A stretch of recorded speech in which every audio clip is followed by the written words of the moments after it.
What's up, everybody? Welcome back to Eau de Treasure. I'm Steven. This is my YouTube channel with my blogs about my hobby of collecting rare, discontinued vintage, and interesting fragrances where I live here in Japan. And I went on a little shopping spree here, just a little one. I got 3 boxes to go through, not in this video. I'm just going to do this one in this video. The next video, when that comes out, is going to have the contents of these 2 boxes. But let's just do this one right now. This is a classic, found a vintage bottle, likely from the 80s, not so sure, so I had to buy it so that I can inspect it and check it out and verify that.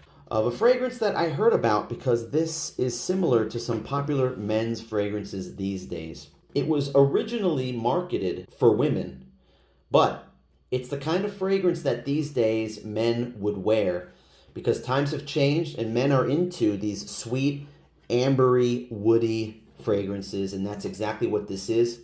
Let's check out a vintage bottle of Calvin Klein Obsession for Women because I've never tried it before, but there are rave reviews of this online, and I can't wait to check it out. So let's open up this box and get to it.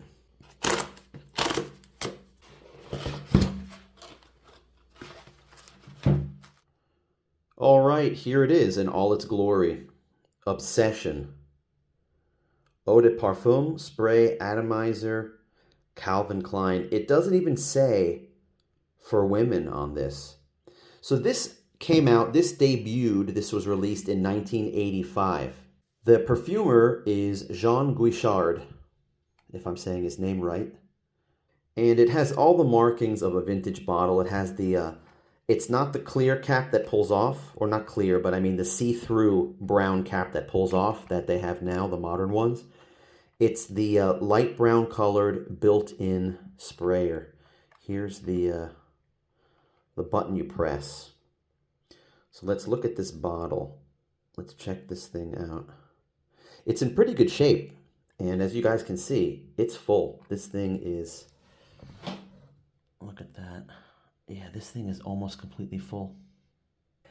Calvin Klein Cosmetics Corp. Obsession Eau de Parfum. So it didn't even say for women. It just said Obsession. I haven't seen any of the modern ones. Do they say, do the bottles say for women? All right, so there's only one thing left to do. Actually, there's a few things left to do, but the first thing I'm going to do is give myself a spray on my right hand here because, let's see, today, my scent of the day was Montana Homme. I just felt like, I just kind of dumb reached, just grabbed it off the shelf. And it's completely gone now because that was in the morning. So let's give myself a spray here and see if this thing even works. Okay. Wow, it sprayed out like a big mist. Let me try that again. Whoa. Whew. That is like, man. That's like nothing I've tried in a while. Look at that. This thing is like, oh, like I'm breathing it now. Give me a second here. Holy crap. Ugh. Okay. Whoa. This stuff is strong. So let me tell you my initial impression of Calvin Klein Obsession Eau de Parfum. It reminds me of the original, and the cool thing is that I have a bottle of the original right here. I'm talking about the for men version when I say original. Original for me. You can see some of the similarities here, the same color of the cap and the gold band around that, but this isn't the built-in sprayer version. I made a video of the built-in sprayer version early when this channel was just a baby. This bottle's probably from the early 90s, early to mid 90s. Still a vintage bottle, still the vintage formula.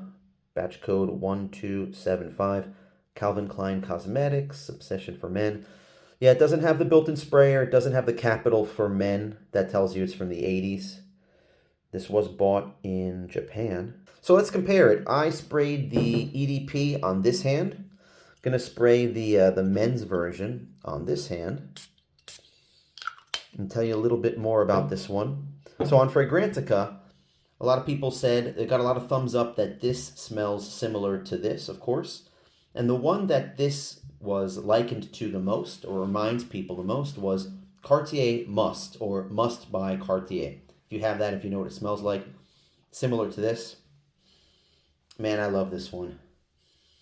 Oh, it's so great. It's yeah, it's ambery, but it's not really that sweet to me. This is more of a spicy fragrance. It reminds me of Paul Sebastian Fine Cologne. It's in that same category. Yeah, this one has a little bit more of a sweetness to it. How can I describe it? Let me read you off the notes for the EDP. In the top, you have vanilla, basil, bergamot, mandarin orange, green notes, peach, and lemon. In the middle notes, there are spices, sandalwood, coriander, oak moss, cedar, orange blossom, jasmine, and rose. And in the base notes, amber, incense, vanilla, civet, musk, and vetiver. So civet, I guess this is a time where they were actually using real civet, which is, I don't know, I think it comes from the anal glands of a civet, which is something like a wild cat or something like that, like a raccoon. All those notes would fit a masculine fragrance, wouldn't they? I'm just wondering why this one was only marketed to women. I still like the men's version a little bit better just because I'm used to this scent. Not saying that this is much better than this. They're not really that similar either. I'm not sure if this is something that I would wear regularly. This is just like a collector's piece for my collection. So what is this thing worth? I looked on eBay. These are selling for around $100, $100 to $125. I guess they're kind of common. Otherwise, if they were rare, they'd probably be going over $200, but about $100 for this. What did I pay for it? I grabbed this for about $21, 21 bucks and change. What do you think of this fragrance? Let me know in the comments below. This came out in 1985, as I mentioned, and then a year later, Obsession for Men. This one came out in 1986. I'm not going to test out the longevity on this. This is just my initial impression of this classic women's fragrance. If I wear this one more, if I experiment with the longevity, I'll put the results as a text on the video. Just to give you some comparisons between these two, now that I'm smelling them, they've been drying down for a few minutes here. It's kind of like a fresh, spicy fragrance that just has an ambery feel to it, to me. And then this one, it's the same thing, but it's not as spicy. This one is more sweet. And as it's drying down, it's even coming out like it's a little bit nutty, or the vanilla is coming out. So this one is more kind of like a rich with the vanilla, the amber. Like what I'm describing sounds like some kind of like Armani Code or Stronger With You. It's not like that, but this is kind of like a mother or grandmother of that kind of fragrance. I don't know if there was anything else like this in the 80s. It does smell dated, but I don't mean that in a bad way, guys. You know how I am with dated fragrances. I look at it like a classic car. It's beautiful. Might not fit in all situations today, but it's something to admire because it's a timepiece. It's history, you know, it's fragrance history. So that's what this is. Compared to each other, like I said, I like this one a little bit more. I would wear this one regularly. I don't know if I would wear this one around because it does lean on the feminine side, in my opinion. And I just have so many other fragrances that I would choose above this. I'm not saying this is bad at all. This is really good. This, I imagine that back in the day, this just like blew people's minds. Calvin Klein was doing a lot of wild stuff back in the day. They had Calvin, which is fantastic. Then this one came out, Obsession.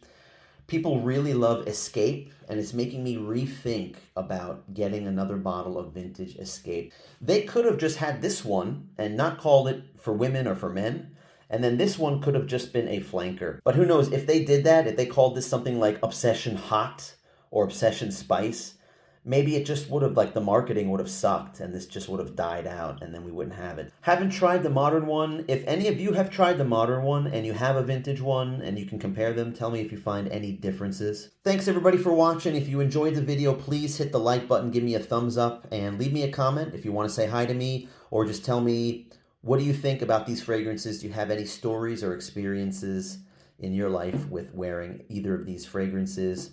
And if you haven't subscribed, why not? If you like my content, if you like what I'm doing, please hit the subscribe button. That would be really cool. You can click my face down here in the corner. Click the video tab on my channel if you want to see what other brands, what other rare discontinued vintage or interesting fragrances that I've covered in the past year and a half since I started this channel. Thanks a lot to all the fans out there, all the people that watch and leave comments. Really appreciate it. Thanks for tuning in, guys and gals, and I'll see you in the next video. Take care.